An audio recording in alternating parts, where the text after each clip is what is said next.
I am carbohydrates. Any group of enzymes such as amylase that promotes hydrolysis or synthesis of a carbohydrate such as disaccharide is known as carbohydrase. First we have to know about me. I'm is the name of a set of enzymes that catalyze five types of reactions, turning carbohydrates into simpler sugars from the large family of the glycosides. Actually, I am produced in the pancreas, salivary glands, and small intestine, breaking down polysaccharides. This is because complex sugars are often insoluble, such as starch, therefore, breaking them down will make it easier for the sugars to be absorbed in the blood. Carbohydrates facilitates the hydrolysis polysaccharides into simpler sugars called the monosaccharides.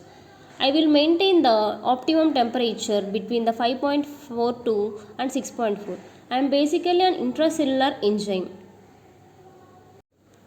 I am also available in bread, beans, popcorn, potatoes, cookies, and spaghetti, soft drinks, corn, and cherry pie. People also like this a lot.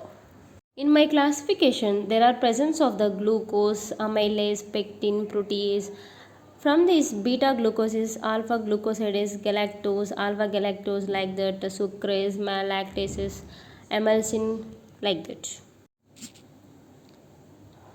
Basically, I breaks down the carbohydrates into several regions of the digestive system. My major role in the where the carbohydrates made up of the two forms of the glucopolymerase, where I am working always in the digestive system.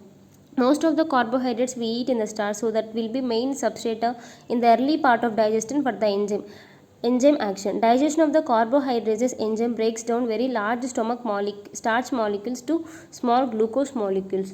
Along with the saliva, salivary glands also secrete alpha amylase, which partially breaks down to the alpha 1,4 glycosidic bond in the starch. Then the bolus travels down the esophagus toward the stomach and the amylase enzyme inactivates. As a result, the stomach partially hydrolyzes to the starch, the to oligosaccharides and the polysaccharides. Majorly, I am plays a role in the digestion and absorption of the starch in the small intestine. Within the small intestine, the enterocytes play a role in the absorption of nutrients. The pancreas secretes the alpha amylase enzyme in the small intestine to break down alpha 1,4 glycosidic bonds in addition to brush or border enzymes. Maltase, lactase, and peptidase also precipitate in the hydrolysis of the starch. I am also do the within the large intestine, it undergoes the fermentation by the microbiota through bacterial fermentation. The bacteria produce byproduct of the short fatty chain acids. Finally, what I done in the